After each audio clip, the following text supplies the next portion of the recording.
അതെ, നീ ഇവിടെ കറങ്ങിക്കാണ്ട് പിങ്കിമോളടുത്ത് പോയി പറ ഒരുങ്ങാൻ. ചെറുക്കൻ കൂട്ടർ എപ്പോഴാ വരുന്നതെന്ന് പറയാൻ പറ്റിയല്ലേ.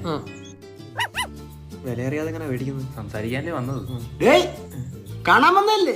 അതെ, ഇത് തന്നെ വീട് വായോ. എന്റെ പിങ്കിമോളെ തന്നെ ഇഷ്ടപ്പെടാൻ എന്നാ കാര്യം? അത് ഫോട്ടോ കണ്ടപ്പോ തന്നെ ഇഷ്ടപ്പെട്ടെ. നമ്മളും ഈ ടൈപ്പ് നോക്കിയാ നടന്നത്. ടൈപ്പോ? അല്ല, ഈ ഒരു ലുക്ക് ഉള്ളത് നല്ല ക്യൂട്ടല്ലേ? ക്യൂട്ടാണല്ലോ, കാണാൻ എന്നെ പോലല്ലേ. അതാ രണ്ടുപേരുടെ മോന്തയ്ക്ക് ഒരേ ചായ. ചായ കുടിക്കും. അതെ, പട്ടിയെ പറ്റി എന്തെങ്കിലും ചോദിക്കും. പിങ്കിയുടെ 1-2 ഒക്കെ സമയത്തിന് പോണില്ലേ? അല്ല, സമയത്തിന് ശീലിപ്പിച്ചത് ഞങ്ങൾക്ക് വലിയ ഉപകാരമായിരുന്നേ. അല്ല, അതൊക്കെ അവരുടെ സൗകര്യമല്ലേ. അത് കുഴപ്പമില്ല, ഞങ്ങൾ ട്രെയിൻ ചെയ്തോളാം. മാമ, എന്തോ ഒരു പൊരുത്തക്കേടില്ലേ? പൊരുത്തപ്പെടല്ലേ അവര് വന്നിരിക്കുന്നത്. മാറില്ല, വീട് 2 നിലയല്ലേ. പിന്നെ ടെറസ് ഉൾപ്പെടെ ഉണ്ട്, അതാവുമ്പോ ഓടിച്ചാടി കളിക്കാമല്ലോ. പിങ്കി എങ്ങനെ അനുസരണമൊക്കെ ഉള്ള കൂട്ടത്തിലല്ലേ? ഇടയ്ക്ക് ഇത്തിരി വാശി കാണിക്കുള്ളൂ. അത് കുഴപ്പമില്ല, അടിച്ച് മേച്ചങ്ങ് മേയ്ക്കോളാം. അതെ, പുള്ളിക്കാരെ ശുദ്ധഹാസ്യമാണ് ഉദ്ദേശിക്കുന്നതെങ്കിൽ എനിക്ക് അങ്ങോട്ട് ദഹിക്കുന്നില്ല കേട്ടോ. അയ്യോ, അത് അതുകൊണ്ടല്ല കേട്ടോ, ഞാൻ എന്ത് വാങ്ങിച്ചാലും അത് അവനോടുള്ള. അതങ്ങനെ ശരിയാവും. അല്ല, വാങ്ങുന്നവനാണേലും കൊണ്ടു നടക്കുന്ന ഞാനാണ്.